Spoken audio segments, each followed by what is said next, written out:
ଆପଣ ଦେଖୁଛନ୍ତି ଆମର ଓଡ଼ିଶା ଜାମିନ ପାଇଁ ହାଇକୋର୍ଟ ଯାଇଛନ୍ତି ଆଇଏଫଏସ୍ ଅଭୟକାନ୍ତ ପାଠକ। ଠକେଇ ଓ ଆୟ ବହିର୍ଭୂତ ସମ୍ପତ୍ତି ଠୁଳ ମାମଲାରେ ଗିରଫ ଅଭୟକାନ୍ତ ବେଲ୍ ପାଇଁ ହାଇକୋର୍ଟରେ ଆବେଦନ କରିଛନ୍ତି। ପୂର୍ବରୁ ଏହି ମାମଲାରେ ସ୍ୱତନ୍ତ୍ର ଭିଜିଲାନ୍ସ କୋର୍ଟରେ ତାଙ୍କ ବେଲ୍ ଖାରଜ ହୋଇଯାଇଛି। ସେପରି ଗିରଫ ହୋଇ ଝାରପଡ଼ା ଜେଲ୍ରେ ଥିବା ଗୋପାଳପୁର ବିଧାୟକ ପ୍ରଦୀପ ପାଣିଗ୍ରାହୀ ବି ଜାମିନ ଆବେଦନ କରିଛନ୍ତି। ଖୋର୍ଦ୍ଧା ଜିଲ୍ଲା ଓ ଦୋରା ଜଜ୍ କୋର୍ଟରେ ବେଲ୍ ପାଇଁ ସେ ଆବେଦନ କରିଛନ୍ତି। ଆସନ୍ତା ସୋମବାର ପ୍ରଦୀପଙ୍କ ବେଲ୍ ଆବେଦନ ଉପରେ ଶୁଣାଣି ହେବ।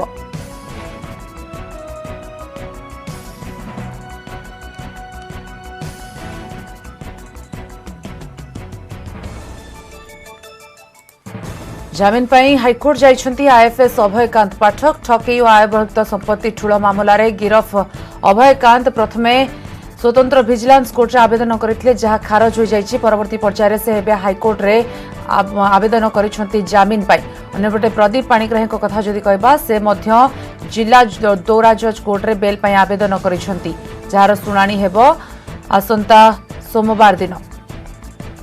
नवेश महांती स्पेशल करेस्पोंडेंट अधिक सूचना देबे हम सहित फोन लाइन रे अछंती। नवेश, जदि अभयकांत पाठक कथा कहबा विजिलेंस कोर्ट रे तांको बेल खारज होई जिबा परे हाईकोर्ट जाइछंती, कोन संभावना रहउची? देखो तो हाईकोर्ट रे से आगुआ जमीनी पूर्व आवेदन करि पार थांते जदि ना सुजोग मिली थांता, किंतु से सुजोग मिली पाला नहीं। जा पर कि जते बळे तांको गिरफ करा गला फॉर्मालिटी जेतु रहिछि सेतै कि स्वतंत्र विजिलेंस कोर्ट रे जमीन आवेदन करा गला, किंतु जो संगीन अपराध से करिथिले एवं जो संगीन दफा तांको विरुद्ध विजिलेंस लगैतला ताकू देखि कि स्वतंत्र अदालत विजिलेंस तांकर सेही जमीन आवेदन खारज करथिले एवं जा फलरे एबे अर्थात गतकाली से हाईकोर्ट को द्वारस्थ होइछन्ती। तबे केबे से जमीन आवेदन शुणाणी हेउची ता तो परवर्ती जणा पड़ियो, किंतु बड़ कथा रहउची जे बाप पुओ रिमांड रो आज शेष दिन एवं शेष दिन रे विजिलेंस पक्षरु जोरदार उद्यम करा जिवो। तो बाकी रही उभय हासिल करेंगे, किंतु सब गोटे चिंताजनक विषय विजिलेंस एसआईटी तदंतकारी अधिकारी मान उभय कहीं भी कोअपरेट करूना, विशेषकर आकाश से तो जमार बिल्कुल भी कोअपरेट करूना सहयोग करूना, प्रश्नर सीधा सड़क उत्तर देना। जदि प्रश्न पचरा जाए अभॉइड कर एड़ाई जाऊँगी विभ्रांतिकर तथ्य देउछन विचार अधिकारी मैंने कहते यापर कि द्वितीय पर्याय रिमांड उभय को न अणा जाई पारे ए आशंका रही आशा विजिलेंस एसआईटी जड़े वरिष्ठ सदस्य करिसेंती। अपरपक्षे जहाँ अनुमान करा आज संध्या सुधा उभय को पुणी थे कोर्ट प्रोड्यूस कर lie detection test polygraph test एक विजिलेंस विभिन्न सूत्र जना पड़ी। नवेश, जहाँ कहते सहयोग करूना बापा पुओ जहाँकि अड़ुआ बढ़ी पारे। देखो निहाती भावे अड़ुआ बढ़ी पारे, जेहेतु सब बड़ कथा ये घटनार भिडियोग्राफी तेणु ये जो सहयोग न कर प्रवृत्ति जो व्यवहार को गोटे प्रमाण स्वरूप विजिलेंस कोर्ट रे दाखल करें, किंतु जहाँ बर्तमान विजिलेंस जड़े वरिष्ठ सदस्य कहते चिंता कर व्यवहार आसंता काली रहा, तेणु आम पॉलीग्राफी टेस्ट करूँ, किंतु आज ही जना पड़ो विजिलेंस जो कोर्ट प्रोड्यूस कर पुनर्बार रिमांड आणुची ना नहीं एवं पॉलीग्राफी टेस्ट अनुमति मागुची ना नहीं। धन्यवाद नवेश, वर्तमान समस्त सूचना बर्तमान आईएफएस अभयकांत पाठक एवं पुओ उनको कथा जदि कहबा अभयकांत बेल पाई आवेदन करिसेंती हाईकोर्ट रे, जहाँ पूर्व स्वतंत्र विजिलेंस कोर्ट रे आवेदन करथिले बेल पाई, जहाँ खारज हो जायछि। अन्यपटे प्रदीप पाणिग्राही भी जमीन आवेदन करिसेंती खोर्धा जिला दौरा जज को पाखरे।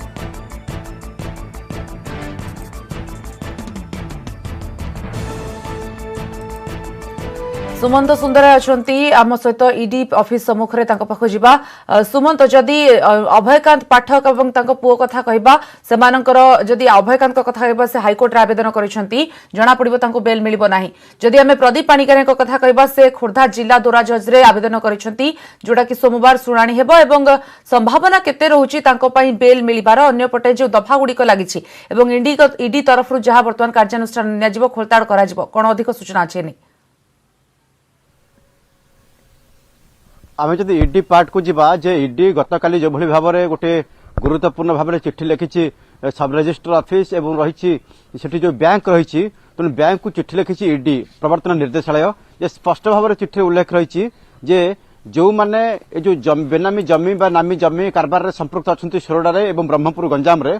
ସେମାନେ ହେବେ ତଦନ୍ତ ପରିସରଭୁକ୍ତ ବାକି ଯେଉଁମାନେ ଆକାଉଣ୍ଟରେ ଟଙ୍କା ଜମା କରିଛନ୍ତି ସେମାନେ ମଧ୍ୟ ଇନକ୍ୱାରି ପରିସରଭୁକ୍ତ ହେବେ ସେମାନଙ୍କୁ ଡାକିବ ଇଡି ତନାଘନା କରିବ ଜେରା କରିବ ତେଣୁ ଯାହା ବର୍ତ୍ତମାନ ତାଲିକା ରହିଛି ଯେ କୋଉମାନେ ପ୍ରକୃତରେ ପ୍ରଦୀପ ପାଣିଗ୍ରାହୀଙ୍କ ଆକାଉଣ୍ଟରେ ଟଙ୍କା ପୈଠ କରିଛନ୍ତି ଆଉ ଏ ଯୋଉ ଜମି କାରବାରରେ କୋଉମାନେ ମିଡିଲ ମ୍ୟାନ୍ ଅଛନ୍ତି କୋଉମାନେ ସମ୍ପୃକ୍ତ ଅଛନ୍ତି ଆଉ ଏ ଯୋଉ ଅସାଧୁ କାରବାର ସହିତ କୋଉମାନେ ଜଡ଼ିତ ଅଛନ୍ତି ସେ ସଂକ୍ରାନ୍ତରେ ମଧ୍ୟ ଖୋଳତାଡ଼ କରିବ ଇଡି ତେଣୁ କଥା ହେଉଛି କୋଉମାନେ ଅଛନ୍ତି ଯାହା ବର୍ତ୍ତମାନ ରହିଛି ତଥ୍ୟ ରହିଛି ଯେହେତୁ 2.5 କୋଟି ଟଙ୍କା ଜମା ହେଇଛି ଏବଂ ତା ଭିତରେ ମଧ୍ୟ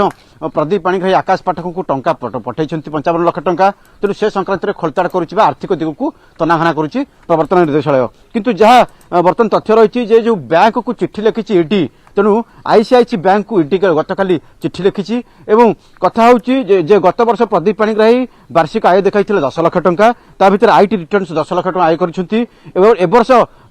ଆକାଉଣ୍ଟରେ ଜମା ହେଇଛି 2.5 କୋଟି ଟଙ୍କା ରବୀନ୍ଦ୍ର ସାହୁ ଏଇଠି ଗୋଟେ ବଡ଼ କଥା ହେଉଛି ରବୀନ୍ଦ୍ର ସାହୁ ତାଙ୍କ ଆକାଉଣ୍ଟରେ 75 ଲକ୍ଷ ଟଙ୍କା ଜମା କରିଛନ୍ତି 4 ମାସରେ 75 ଲକ୍ଷ ଟଙ୍କା ଜମା ହେଇଛି ସୂର୍ଯ୍ୟ ଫିଲିଂ ଷ୍ଟେସନରୁ 40 ଲକ୍ଷ ଏସ୍କେ ମହାପାତ୍ର ମହାରଣା 25 ଲକ୍ଷ ଟଙ୍କା କମ୍ବୁପାଣି ସାହୁ 20 ଲକ୍ଷ ଟଙ୍କା ଏବଂ ଗୁରୁମୂର୍ତ୍ତି ଅଏଲ କମ୍ପାନୀ 40 ଲକ୍ଷ ଟଙ୍କା ତେଣୁ ଏଇ ଯୋଉ ବର୍ତ୍ତମାନ ଜମା କରିଛନ୍ତି ଟଙ୍କା ତେଣୁ ଏ ସମସ୍ତେ ତଦନ୍ତ ପରିସରଭୁକ୍ତ କୋଉ ଉଦ୍ଦେଶ୍ୟରେ କାହିଁକି ଟଙ୍କା ଜମା କରିଛନ୍ତି ଏବଂ ଟଙ୍କା କୁଆଡେ ଲାଗିଥିଲା କୋଉ କାମରେ ଲାଗିଥିଲା ଏ ପାର୍ଟକୁ ବର୍ତ୍ତମାନ ଦେଖିବ ପ୍ରବର୍ତ୍ତନ ନିର୍ଦ୍ଦେଶାଳୟ ଏମାନଙ୍କୁ ଡାକିବ ଇଣ୍ଟ୍ରୋଗେଟ୍ କରିବ ଯେତେବେଳେ ପ୍ରବର୍ତ୍ତନ ନିର୍ଦ୍ଦେଶାଳୟକୁ ଏବଂ ଆୟକର ବିଭାଗକୁ ଭିଜିଲାନ୍ସ चिठी लिखिथिला जे प्रॉपर इनक्वारी करिया पई सेपटे अलग एक कारणरू अर्थात जेतेबेले पिलांकु चाकरी बेकारी युवक युवतीମାନଙ୍କୁ चाकरी देबा पई टाटा मोटर्स रो एमडी कही जेतेबेले आकाश पाठक एवं प्रदीप निजे ठकुथिले एवं क्षेत्र जड़ित थिले प्रदीप पाणिग्राही तनु से आधारे क्राइम ब्रांच वर्तमान तांकु गिरफ करिछि गोटे पटे प्रदीप पाणिग्राही को क्राइम ब्रांच गिरफ करिछि तेणु से बर्तमान गतकाली खोर्धा जिला और दौरा जज को पाखरे आवेदन करिसेंती जामिन पाइबा पई तेणु जहार मध्य जामिन आवेदन शुणाणी सोमवार रही किंतु जो दफा लगी ठकेई जालियाती फौजदारी षड्यंत्र एवं ता सागरे मध्य सूचना प्रजुक्ति विद्या भली व्यवस्था रही तेणु ताकू बर्तमान एठी जामिन मिलवा कष्टकर बोली आईन विशारद कहते किंतु एबे जदि आम देखिया मोटामोटी घटनाक्रम को गोटे पटे क्राइम ब्रांच हेफाजत प्रदीप पाणिग्राही सेपटे भिजिलान्स हेफाजत आकाश पाठक और अभय पाठक तेणु जदि आम टाटा मोटर्स कथा देखा आकाश पाठक और प्रदीप पाणिग्राही से संपृक्त अच्छा तेणु से दृष्टिकोण क्राइम ब्रांच जदि इंटरोगेट कर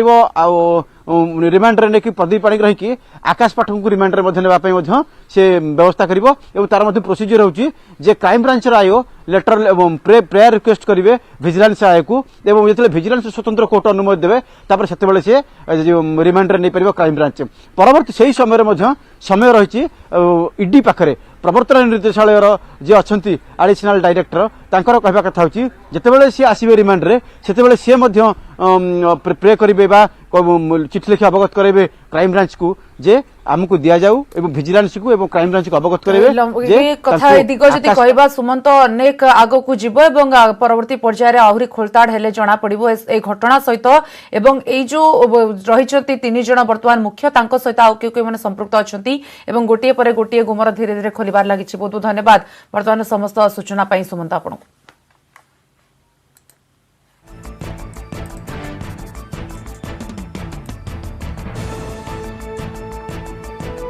नयागढ़ परी हत्या मामला को नहीं जातीय शिशु सुरक्षा अधिकार आयोगर खपा नयागढ़ एसपी प्रत्युष दिवाकर को एनसीपीसीआर समन आसंता 9 तारीख में हाजर हेबाकू निर्देश देइछंती एनसीपीसीआर नयागढ़ जिलापाल को भी समन करिछंती कमिशनर एने ट्वीट करी सूचना देइछंती एनसीपीसीआर अध्यक्ष प्रियंका कानूनगो संवेदनशील मामला रे कोन पदक्षेप नैछ से नै जणाइबाकू जातीय शिशु अधिकार सुरक्षा आयोग निर्देश देइछंती এই পদক্ষেপ পরে ধন্যবাদ জଣାইছন্তি বিজেপি রাষ্ট্রীয় মুখপাত্র সম্বিত পাত্র গত মাস 30 তারিখরে দিল্লী রে কমিশন অধ্যক্ষଙ୍କୁ ভেটি এ মামলাରେ হস্তক্ষেপ ପାଇଁ ଅନୁରୋଧ କରିଥିଲେ ସମ୍ବିତ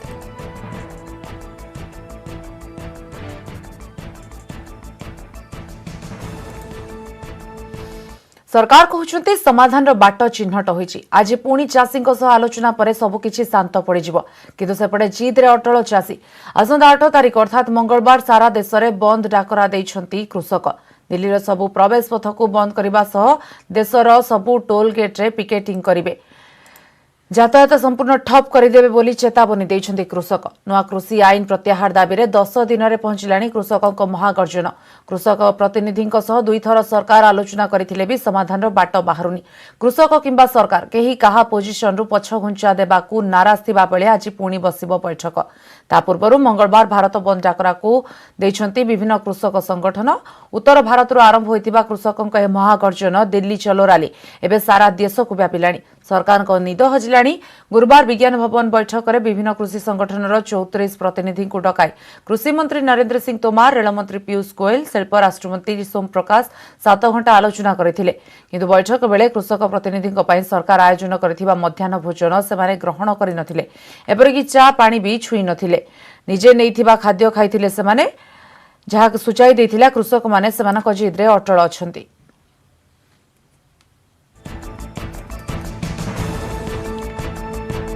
अक्षय कुमार साहू अच्छी आवाहक अक्षय कुमार नवनिर्माण कृषक संगठन आपण को प्रथम स्वागत करुच्ची श्रीजुक्त अक्षय कुमार श्रीजुक्त कुमार जदि आम वर्तमान परिस्थिति कहबा 10 दिन धरी ए जो चाषी महागर्जन समाधान बाट कहीं बाहरी पारुनी देखु सरकार जो 3टा कानून को आम प्रत्याहार करने दाबी करुचु सरकार संशोधन करने राजी है प्रथम तो पूरी राजी नाला चाषी मान कथबार्ता करने राजी नाला बर्तमान कथबार्ता करने संशोधन करने राजी है किंतु पूरा बिल जो आईन 3टा को प्रत्याहार करने राजी होनी तेना आमर कहया कथा जो पूरा कानून फाउंडेशन तार ऑब्जेक्टिव ही भूल तेणु ताकू संशोधन न करी पूरा प्रत्याहार करा उचित एवं एमएसपी को लीगलाइज करने स्पेशल पार्लियामेंट सेशन डाकी एमएस को लीगलाइज करने कानून पास करा उचित यही कथा उपरे चाषी संगठन माने समस्त जो पूरा देशर मिशिचंती एवं दाबी करछंती आ उपरे सरकार राजी हेले नाही तेणु आज जो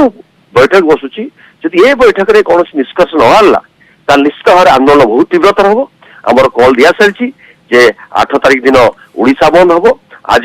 पूरा प्रधानमंत्री मोदी एवं अंबानी आदानी आंकर कुशपुतलिका दाह होची पूरा देश रे एवं 8 तारिख दिन ओडिशा भारत बंद पर निश्चित भाव में आंदोलन एभली तीव्रता रूप नब पूरा दिल्ली को लोक घेरिबे एवं ता सहित जे निश्चित भाव में सरकार को बाध्य करिवे कथा मानिया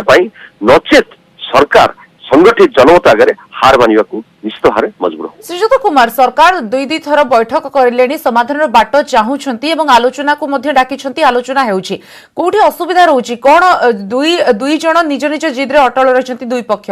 कोन दाबी रहउची चाषी संगठन तरफ एवं एपटे सरकार को तरफ मध्य कोन आसुची प्रतिक्रिया नै दाबी को नै देखो मते जहा लागुची जे कि सरकार पछरे जो कॉर्पोरेट सेक्टर लागिछंती सेमान को जिद ये कुछ ये आईन को प्रत्याहार करना है तो कॉर्पोरेट स्वार्थ ये बिल आईन अणाई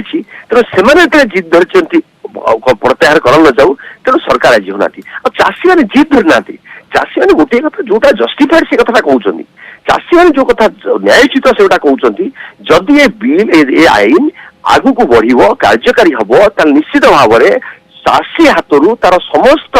अधिकार चलीज चाषी मैंने बाध्य कथा अड़ी बस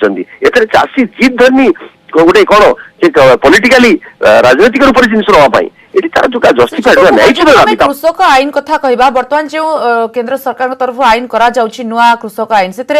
चाषी मान हित दृष्टि रखी करा जाउची तो विरोध कहीं करा जाउची चाषी मान हित सरकार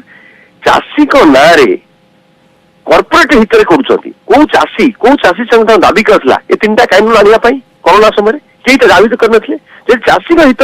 चाषी संगठन मान एते बुद्धू एते मूर्ख एमन दाबी करना चाहते चाषी मान एते मूर्ख एमन दाबी करना था कौ चाषी संगठन कौ चाषी ये दाबी करछि जे हमको यही कानून अणा जाऊ जो हम सुविधा हो नुहे कई करना एमाने किए दाबी करछन्ती किए आनिछन्ती आंको पछरे सरकार पछरे जो कॉर्पोरेट सेक्टर अंबानी आदानी एमाने अछन्ती एमाने बाध्य कर सरकार को ये बिल अणा जाऊ ये आईन अणा जाऊ जो थे कि कॉर्पोरेट सेक्टर फायदा हो आगे आमे आशा करूछु श्रीयुक्त कुमार जहाँ आपण कहउछंती जदि चाषी मानक हित पाई न हेछि आईन ताले एहा आईन रे परिणत न हेबा भलो किंतु जहाँ जदि केंद्र सरकार के तरफ ए बिल जदि चाषी को हित पाई करा जाउछि ए दिगरे मध्य समाधान रो बाट बाहरिबा दरकार। बहुत बहुत धन्यवाद आपण को प्रतिक्रिया पाई।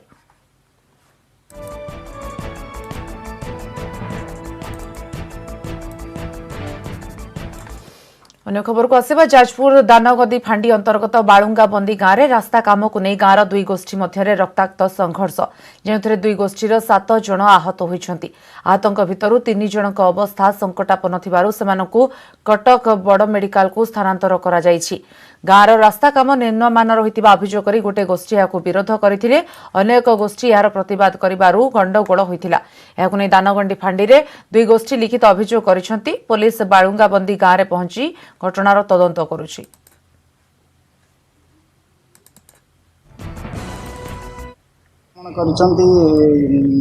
रवींद्र राउत बापा श्रीधर राउत, चंदन राउत बापा विजय राउत, बाबिन राउत। ये तो मुख्यतः दायी काम पाए आरटी डिपार्टमेंट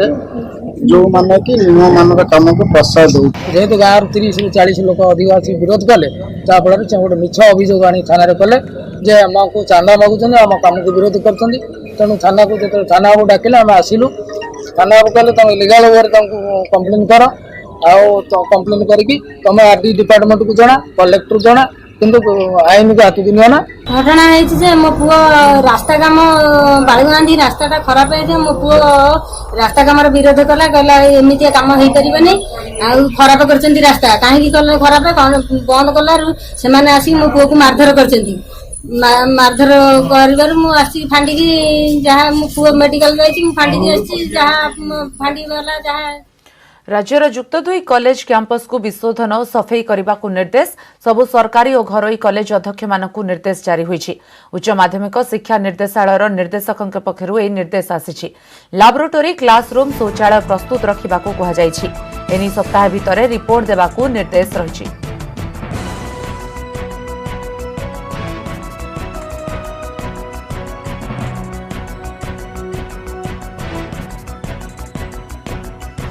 गत खरीफ ऋतु में धान विक्रय करथिले हेले आज जाए टंका पाई नथिबा चाषी अभियोग आनिछंती। 42 जन चाषी 1577 क्विंटाल धान बाबद अर्थ पाई नथिबा कहिसंती। देवगढ़ जिला बारकोट ब्लॉक कंटापाली सेवा समवाय समिति रे एभली अव्यवस्था होइतिबा जणा पड़िछि। एथिबाई एआरसीसी ऑफिस आगरे धारणा रे बसिछंती चाषी। चाषी कहवा कथा एने सेमाने विभाग अधिकारी समेत जिलापाल को बहुबार जणाइछंती किंतु एहार समाधान एजाए करा जाउ नाही।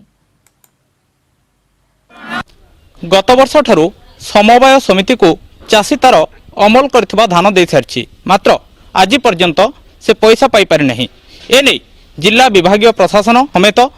स्थानीय लोकप्रतिनिधि मानकु मध्य भेटी ए विषय रे सेमाने अभियोग करछन्ति मात्र आज पर्यंत कोनोसी समस्यार समाधान होई पारि नहीं। तेबे आज चाषी महल बाध्य होई गणधारणा रे बसिछन्ति। तेबे कोन कहउछन्ति चाषी आसंतु सीधा सड़क कथा लागिबा। आज्ञा 2019-20 खरी ऋतु में चाषी मान जो बड़ी चाषी मैंने धान बिक्री कर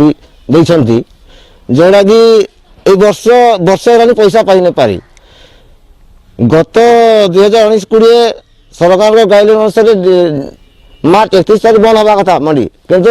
28 तारीख मार्च 28 तारीख मध्य राति वेबसाइट बंद होती जोद्वारा आम चाषी मैंने आज पर्यंत माने धान पाइप पारी आम आगु 7 दिन 10 दिन आगु जनइलु जदि 4 तारीख आम धान बिक्री 42 जन चाषी मान न हुए तमें आम गणधारण बसबू। सप्ताह पूर्वर चाषी मैंने पुणी दायीपत्र देकी आलोचना करते सहित शेष कहले कि आम आपणकर धान को प्राथमिकता बेसिस आम शीघ्र किणबू किंतु दुखर परितापर विषय धान किणले ना। चाषी मैंने दाबी करते कि 4 तारीख पूर्व जो धान न किणा जाए ताले 4 तारीख दिन एआरसीएस को ऑफिस सम्मुख में आम गणधारण करूँ किंतु ताकू प्रशासन हेय ज्ञान कला से आज बाध्य होई हमर कंटापाली सोसाइटी समस्त जो माने बिक्री करि पानंदी धान जहाँ प्राप्त रही जाइए से चाषी मैंने आज माँ भौणी समस्त वयस्क लोक आसी ये गणधारण कर आमे दाबी करूँ कि प्रशासन और राज्य सरकार एप्रति दृष्टि दो और जो चाषी मानकर टंका मिल पारि नहीं तांको तुरंत दि जाओ और समाधान करा जाओ। 42 जन चाषी आम 28 तारीख के 29 30 भितर आम सब धान सोसाइटी दे दीजु जो द्वारा कि बिक्री कराई कि सोसाइटी धान रही जोद्वारा कि से सोसाइटी आम पैसा आम कहीं प्राप्त पाइनु से आम आज गणधारण बसी अच्छु। चलित वर्ष 2020 4 तारीख किणा जा शुणागला आम पूर्व 8 दिन पूर्वर आम आपत्ति करूँ जदि आम धान पूर्व विक्रय जदि प्राप्य न पाइले आमर सोसाइटी धान क्रय करदेबू ना एवं यथाशीघ्र प्रथम फेज्रे पैसा प्रदान करा जाओ बोली आम अभियोग जनइलु से आमर किसी कथा शुणिले नहीं तेणु आम आसिक ये आज गणधारणा देछो। निहाती भाव में जहाँ कहते हैं गत वर्ष समवाय समिति को धान देते और समवाय समिति रे धान विक्रय हो पारि ना रही जाइए जहाँफल से जिला प्रशासन हस्तक्षेप लोड़ी मात्र कौन फल पाई पारि ना तेबे एमाने चाषी कूल दाबी करते जेहेतु 4 तारीख देवगढ़ जिला प्रशासन तरफ धान मंडी खोल से दिन ही प्रथम धान किणा जाऊ किंतु से प्रति प्रशासन ध्यान देला नहीं जहाँफल आज चाषी मैंने आसी समस्ते गणधारणा बसुँच तेज एप्रति जिला प्रशासन तुरंत हस्तक्षेप कर चाषी मान समस्या समाधान करने को दाबी होची। देवगढ़ संजीव कुमार पाणिग्राही न्यूज 18 ओडिया। खरीफ ऋतु में मंडी रे ठीक रे चली धान संग्रह एने खाद्य जोगाण मंत्री सूचना देइछंती हेले पश्चिम ओडिशा रे मंडी रे अव्यवस्था और टोकन समस्या को नहीं आंदोलन पई बाहरिछंती चाषी संगठन सेबडे धान संग्रह बेले कलाहांडी रे चाषींको ठारू जोर जबरदस्त कटनी करूछंती मिलर्स।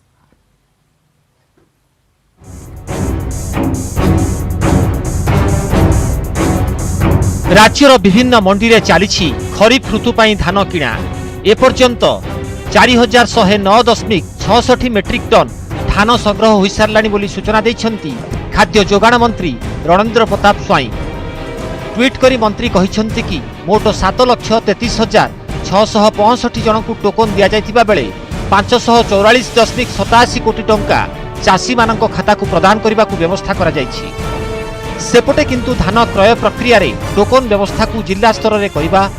एवं एकर पिछा धान क्रय परिमाण को वृद्धि करने दाबी रे शनिवार पश्चिम ओडिशा रे आंदोलन को उठाइब चाषी संगठन। विभिन्न स्थान रे राजपथ रे धान गाड़ी रखी आंदोलन करिवे चाषी। एथर पश्चिम ओडिशा रे बंपर क्रॉप होईछि तेणु जलसेचित जमी रे एकर पिछा 19 क्विंटाल और अण जलसेचित जमी रे एकर पिछा 13 क्विंटाल बिक्री व्यवस्था को उठाई देबाकू दाबी होउछि। सेहिपरि जिला भितिरे क्रॉप कटिंग रिपोर्ट आधार रे धान संग्रह करबाकू दाबी करिछि चाषी संगठन। जदि सरकार न शुणती तेबे आंदोलन जारी रहिबो बोली संगठन चेतावनी दैछि।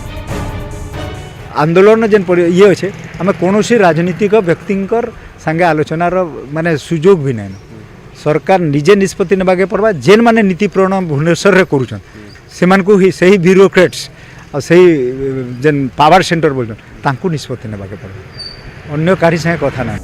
सेपटे नवेम्बर 15 तारिख कलाहांडी जिले में मंडी खोला हुई धान संग्रह आरंभ होते भी पुणी समस्या सृष्टि करिछि टोकन व्यवस्था। जिलार 210 धान मंडी एपर्यंत 180 गोटी मंडी खोली मंडी रे चाषी माने मिलर्स द्वारा शोषणर शिकार होउथिबा अभियोग होइछि। धान क्विंटाल पिछा 5 रु 7 केजी जोर जबरदस्ती कटनी करा जाउछि। जेउ चाषी राजी हेउनाहांती सेमानक धान पड़ी रहिछि। सेहिपरि चाषी माने ऑनलाइन टोकन पंजीकरण करने समय रे गोटे आनुमानिक धार्य तारीख उल्लेख करथिले तेबे किछि चाषींक टोकन बहु विलंबरे आसीथिबा बेले आउ केतकंक टोकन आदौ आसेनी। नवेम्बर मासरू अमल होई रहिथिबा धान पई आसंता जानुआरी रे बिक्री पई मिलिछि टोकन।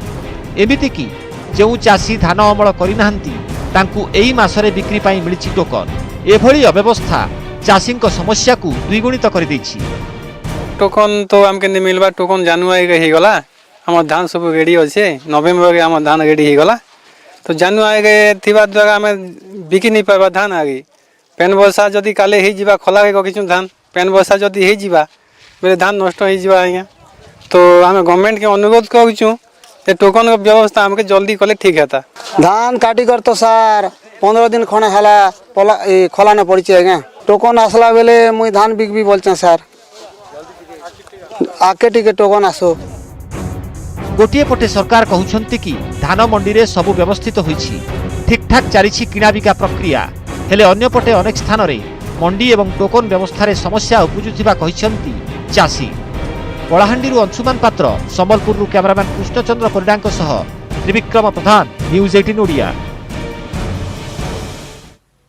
आम पहुंच आपणक शक्ति एणिकी आपण न्यूज 18 ओडिया देखिबा पाई लॉग ऑन करंतु news18odia.com आम फेसबुक पेज /news18 ओडिया आम ट्विटर आईडी @news18odia आम यूट्यूब चैनल /news18odia समस्त बुलेटिन को एठकुछु नमस्कार।